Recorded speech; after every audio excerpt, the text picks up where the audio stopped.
Welcome friends, welcome YouTube channel Shiv consultancy के YouTube channel में आप सभी दर्शकों का बहुत ही हार्दिक स्वागत है। 2 हफ्ते पहले हमने एक कड़ी शुरू की थी, जिस कड़ी में बताया गया था कि हाउसिंग सोसाइटी का एग्जैक्टली मीनिंग क्या होता है। जिसमें पहला पार्ट था कि बिल्डर से लेके प्रोविजनल कमेटी तक कैसे मूव ऑन होता है, मतलब कैसे सफ़र रहता है। सेकेंड में हमने बताया था अगर कमेटी काम नहीं करती है और अगर रजिस्ट्रार को, एडमिनिस्ट्रेटर को, यहाँ पे मतलब प्रशासक को अगर बिठाना पड़ता है तो वो प्रशासकों की जिम्मेदारी क्या होती है, क्या काम वो कर सकते हैं और उससे फिर सोसाइटी को कैसे फ़ायदा या नुकसान होता है, उसके बारे में बताया था। अभी तीसरा पार्ट सबसे मेन पार्ट है कि मैनेजिंग कमेटी के रोल एंड रिस्पॉन्सिबिलिटी क्या होती है।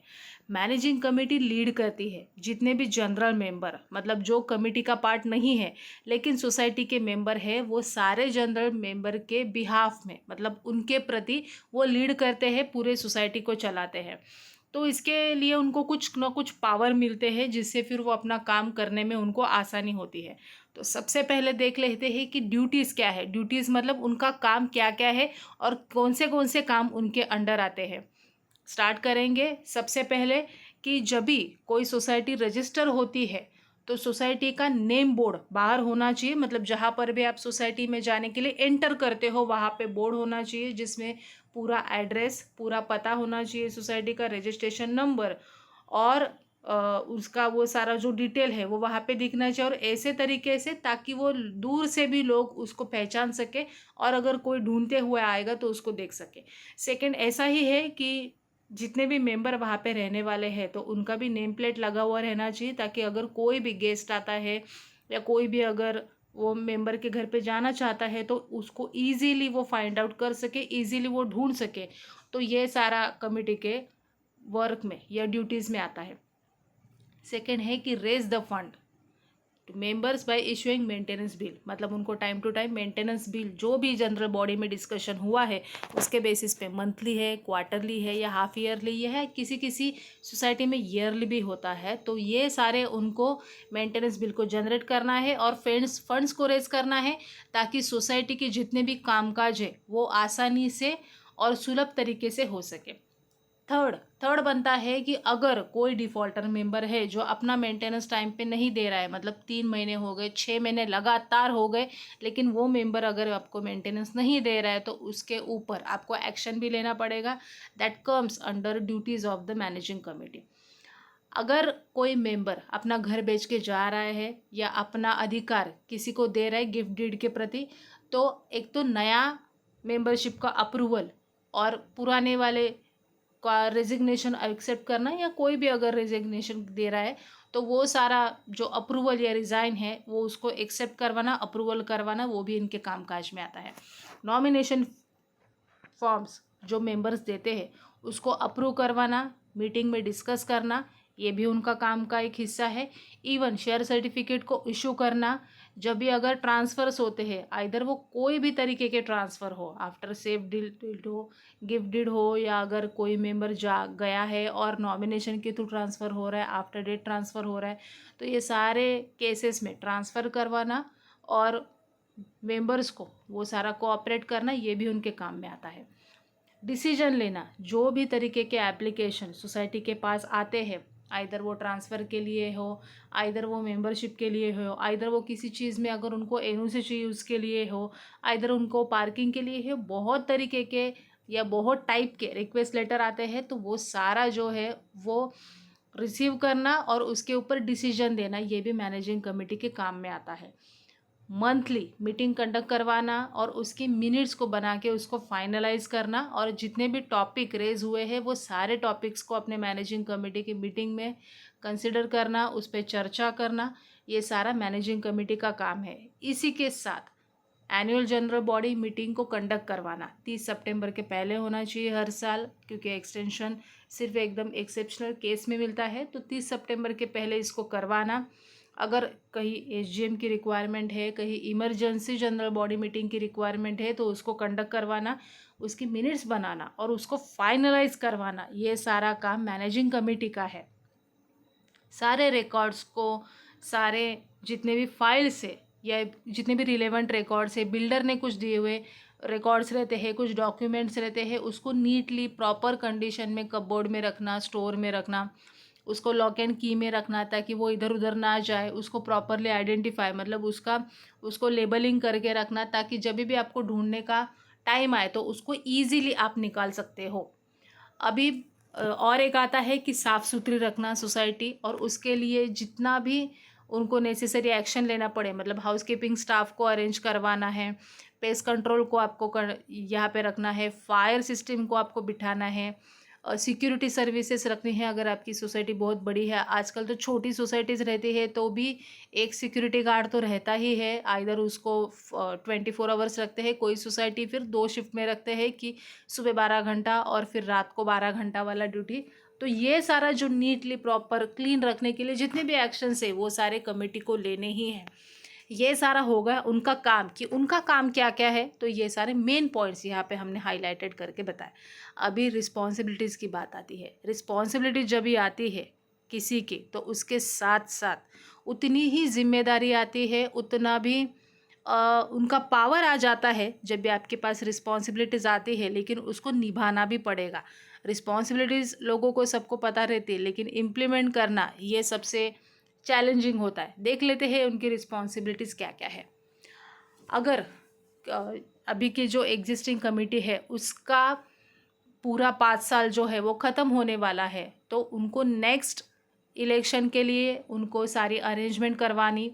और फिर एग्जिस्टिंग टीम जो मेंबर्स हैं उनके with in the member discuss करके फिर आपको रिटर्निंग ऑफिसर का अपॉइंटमेंट करवाना, ये सारी उनकी रिस्पॉन्सिबिलिटीज़ बनती है मैनेजिंग कमेटी के। जब भी नई मैनेजिंग कमेटी फॉर्म हो जाती है, नए ऑफिस बेरर सिलेक्ट हो जाते हैं, तो उनको प्रॉपरली हैंड ओवर देना डिटेल लिस्ट के साथ, मतलब क्या क्या रिकॉर्ड्स आपके पास है, क्या क्या रिकॉर्ड्स आपने मेंटेन किए थे, कहाँ तक ये अप टू डेट है, और ये सारा डिटेल्स नए कमेटी को देना बहुत ही ज़रूरी है ताकि अगर उनको कुछ क्वेरी रहेगी तो वो ढूंढ पाएंगे वो लिस्ट के थ्रू के बेसिस पे कि अपने पास कौन से फाइल्स बने हैं, कौन से रिकॉर्ड्स हमने मेंटेन किए हैं, क्योंकि उनको स्टार्ट टू एंड देखना बहुत मुश्किल होता है। तो जो पहले की कमेटी है अगर ये अच्छी तरीके से हैंड ओवर नए वाले कमेटी को देती है तो उनको भी काम करना उतना ही आसान होता है और गाइडेंस लेना समझना भी उतना ही आसान होता है। तो ये समतोल बनाने के लिए वो देना बहुत ज़रूरी है। नेक्स्ट आता है कि करेक्ट इन्फॉर्मेशन देना है। अगर कोई नया मेंबर आपके यहाँ पे आ रहा है, मतलब कोई फ्लैट बेच के जा रहा है, कोई भी तरीके से जा रहा है, फ्लैट बेच के जा रहा है और नया मेंबर आ रहा है, आइदर वो गिफ्ट डीड के थ्रू आ रहा है, आइदर वो जो आपका मेन मेंबर है उसके डेथ हो जाने के बाद लीगल हायर है उसके बेसिस पे फिर वो आ रहा है आपकी कमेटी में नहीं, आपके सोसाइटी में, तो उसको प्रॉपरली गाइड करना पड़ेगा, प्रॉपर उसको इन्फॉर्मेशन देनी पड़ेगी कि कौन से डॉक्यूमेंट्स उसको देने हैं, कौन सी लीगल रिक्वायरमेंट्स है, कहाँ पे जाके वो ये कंप्लीट करवा सकता है। ये सारा चेक करवा के उनको कोऑपरेट करना और जो भी एज़ पर बायलॉज रिक्वायरमेंट है उसको फुलफ़िल करवाना, ये सबसे बड़ी मेन रिस्पॉन्सिबिलिटीज़ है। क्योंकि हमने ये भी देखा है कि 5 साल में कमेटी में है तो उनको पता नहीं रहता है कि एग्जैक्टली लीगल रिक्वायरमेंट्स क्या है, तो आधे पेपर लेते हैं आधे नहीं लेते हैं। लेकिन बाद में जब भी नई कमेटी आती है या फिर अगर वो घर बेचने जाते हैं तो उस केस में कॉम्प्लिकेशंस बहुत आते हैं उनको, और फिर वो जो उनको पैसा भरना पड़ता है, फिर वो ब्लेम गेम नहीं कर पाते। कभी कभी तो कमेटी के मेंबर खुद ही घर बेच के चले जाते हैं, तो उस केस में फिर किसको आप पकड़ोगे कि कहाँ पे उन्होंने प्रॉपरली आपको नहीं गाइड किया या प्रॉपरली नहीं बताया। तो ये सबसे रिक्वेस्ट है, अगर आपको पता नहीं चलता है तो आप लीगल एडवाइस भी ले सकते हो हर एक ट्रांसफ़र में। वो आप केस टू केस बेसिस पे आप लोग ये डिसीजन ले सकते हो कि एग्जैक्टली कौन से पेपर्स होने चाहिए कौन से नहीं, क्योंकि कई ट्रांसफ़र है वो बहुत अलग अलग तरीके से हो रहे थे। रेगुलर अगर ट्रांसफ़र है तो उसमें पेपर कुछ फिक्स रहते हैं, लेकिन कई बार किसी में इंडेमनिटी बॉन्ड पड़ता है, किसी में आपको एफिडेविट देने की ज़रूरत पड़ती है, तो आपको ये टाइम टू टाइम गाइडेंस लेना चाहिए। लीगल रिक्वायरमेंट जो है वो आपको फुलफ़िल करना चाहिए, नहीं तो आगे जाके बहुत ही दिक्कत होती है लोगों को इसकी वजह से। इसके साथ साथ ही और एक मेन रिस्पॉन्सिबिलिटीज़ है कि सोसाइटी के बिल्डिंग का इंश्योरेंस करवाना मैंडेटरी है और ये आपको करवाना चाहिए। स्ट्रक्चरल ऑडिट हर 15 साल के बाद करवाना है, और जैसे ही फिर उसके बाद अगर बिल्डिंग की स्ट्रेंथ अच्छी है तो आप 5 साल के बाद कर सकते हो, नहीं तो 3 साल के बाद भी आपको करते रहना पड़ेगा। और जितने भी पॉइंट्स उन्होंने स्ट्रक्चरल ऑडिट में निकाले हुए हैं उसको पॉइंट को क्लोज भी करना पड़ेगा, मतलब जितने भी रिपेयर उन्होंने बताया होंगे किसी किसी जगह पे अगर डैमेज ज़्यादा है तो उसमें आपको एक्शन बताया होगा, उसमें आपको कुछ कोटेशन दिया होगा, तो आप 3-4 कोटेशन लेके उसको फाइनल करके आप डिसीजन लेके उसको कंप्लीट करवाइए। ये सारी रिस्पॉन्सिबिलिटीज़ में आता है, क्योंकि कई बार फिर बिल्डिंग की स्ट्रेंथ इतनी भयानक हो जाती है, वो स्ट्रेंथ नहीं, फिर उसका वो वीकनेस हो जाता है और फिर वहाँ से ही बिल्डिंग का डैमेज स्टार्ट हो जाता है। तो ये सारे रिस्पॉन्सिबिलिटीज़ में आती है। अगर कोई मेंबर अपने घर में रिनोवेशन करवा रहा है और कमेटी को उसने इन्फॉर्म करने के लिए लेटर दिया हुआ है, तो वो जब भी रिनोवेशन करवाता है तो कमेटी को अंदर जाके चेक भी करना चाहिए कि एग्जैक्टली वो जो भी उसने बताया गया था कि मतलब मैं सिंपल रिपेयर करूँगा, मैं मॉडल किचन बनवाऊँगा या फिर मैं टाइल्स चेंज करने वाला हूँ। लेकिन ये भी देखना चाहिए कमेटी को कि वो आपके कोई भी स्ट्रक्चरल जो है अंदर पैरामीटर्स है या कुछ पिलर्स है, तो उसको वो डैमेज तो नहीं कर रहे हैं ना, अंदर कुछ स्ट्रक्चरल चेंजेस तो नहीं कर रहे हैं ना, मतलब बेसिन और जगह कहीं था या पाइपलाइन और जगह कहीं थी, वो दूसरी जगह कहीं लेके गया उसको मॉडल कराते कराते। तो ये सारा चेकिंग करना चाहिए कि आपके स्ट्रक्चरल जितना भी ऑलरेडी पिलर्स बने हुए हैं या ऑलरेडी वो अप्रूव प्लान में है, तो उसको वो चेंजेस तो नहीं कर रहा है ना, ये सारा कमेटी को अंदर जाके चेक भी करना चाहिए। और लेकिन ये सारा करने के लिए उसको प्रायर अपॉइंटमेंट लेना पड़ेगा मेंबर को। ऐसा नहीं कि कमेटी मेंबर कभी भी घुस जाए और धाड़ मार दे इनकम टैक्स के जैसा, वैसा नहीं। उनके प्रायर अपॉइंटमेंट लेके आप जाके चेक करें कि जो भी उन्होंने बताया था, अगर उन्होंने कहीं पर भी वो चेंजेस प्रॉपरली नहीं किए होंगे तो तभी के तभी आप उस काम को रोक सकते हैं। दूसरा है कि एक्शन लेना पड़ेगा जहाँ पर भी सोसाइटी के यहाँ पे रिपेयरिंग की ज़रूरत है या कोई मेंटेनेंस की ज़रूरत है, इंटरनल एक्सटर्नल लीकेजेस हो रहे हैं या कुछ इलीगल कंस्ट्रक्शन, जैसे मैंने अभी बताया कि कहीं कहीं वे लोग ग्रिल्स तोड़ देते हैं, बड़ी बना लेते हैं, आगे लेके जाते हैं, फिर जिससे फिर फ्रंट व्यू जो है वो ख़राब भी हो जाता है। कभी कभी पिलर्स को तोड़ देते हैं, उसको डैमेज कर देते हैं। बहुत सारा लोग अपना अपना कुछ चेंजेस करना चाहते हैं कि मुझे ऐसा नहीं ऐसा चाहिए, ऐसा नहीं ऐसा चाहिए, घर के अंदर ताजमहल बनाना है, ऐसे भी कई सारे लोग हैं। तो वो सारा आपको जाके देखना चाहिए कि एग्जैक्टली वो लोग क्या कर रहे हैं। इंटरनली भी चेक करना चाहिए, एक्सटर्नली भी कैसा है, मतलब जो भी उन्होंने बताया था वैसा ही वो लोग चेंजेस अपने घर में कर रहे हैं रिनोवेशन के दरमियान, या फिर और भी कुछ डैमेजेस कर रहे हैं, और भी कुछ तोड़ फोड़ कर रहे हैं, वो सारा चेक करना पड़ेगा। और सोसाइटी के जितने भी रिपेयर्स वगैरह है, मेंटेनेंस वगैरह है, वो उनको टाइम टू टाइम करवाना है। That comes under responsibility of the managing committee. इसके साथ सबसे और एक मेन पार्ट है कि अकाउंट्स का फाइनलाइजेशन करवाना, मतलब जब भी आपका फाइनेंशियल ईयर ख़त्म हो जाता है तो उसके 45 डेज़ के अंदर अकाउंट्स को फाइनलाइज करना और उसका काम कंप्लीट करवाना, ये उनकी रिस्पॉन्सिबिलिटी है मैनेजिंग कमेटी की। और सोसाइटी के जितने भी अकाउंट्स है वो ऑडिट के लिए सबमिट करना, और ऑडिट के कुछ रिमार्क्स निकलते हैं तो उसका ओ फॉर्म बना के रजिस्ट्रार के यहाँ पे सबमिट करवाना ऑनलाइन, या फिर अगर आपके यहाँ पे रिटर्न फाइल होता है तो वो करवाना। और जब भी एजीएम आप कंडक्ट करने वाले हो तो आपके सोसाइटी के जो रिकॉर्ड्स है वो ओपन रखने पड़ेंगे जब तक एजीएम होती नहीं है, और इवन बैलेंस शीट लोगों को आपको देनी पड़ेगी ताकि वो लोग भी स्टडी करके आके आपको कुछ क्वेश्चंस पूछ सके अगर जो भी है। तो ये सारे रिस्पॉन्सिबिलिटीज़ बनती है। उसके साथ साथ ही जितने भी अगर कुछ चेंजेस होते हैं या कुछ भी जहाँ पर भी रिक्वायरमेंट होती है, ट्रांसफ़र्स होते हैं या और भी कुछ होता है, तो उसमें टाइम टू टाइम सारे रिकॉर्ड्स को अपडेट करवाना,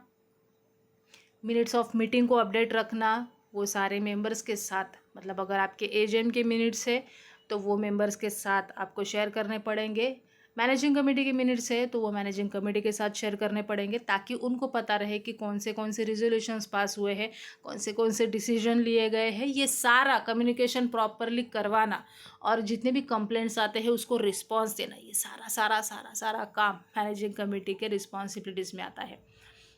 एजुकेशनल ट्रेनिंग कंडक्ट करवाना, एजुकेशनल ट्रेनिंग मतलब बायलॉज का टाइम टू टाइम आप साल में एटलीस्ट एक बार करवा सकते हो। जैसे आप हर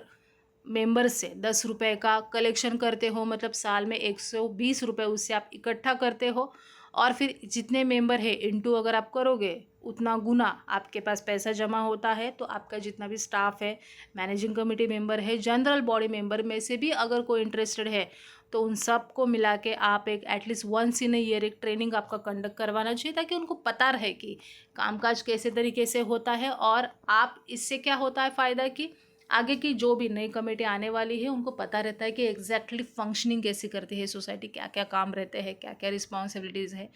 तो ये सारा एजुकेशनल ट्रेनिंग में आप कवर करवा के आप आगे के लिए तैयारी करवा के रख सकते हो। बायलॉज का इम्प्लीमेंटेशन करना डे टू डे प्रैक्टिस में, जीआर को फॉलोज करना, जो भी टाइम टू टाइम जीआर निकलते हैं महाराष्ट्र गवर्नमेंट के, उसको जितने भी अपडेट्स है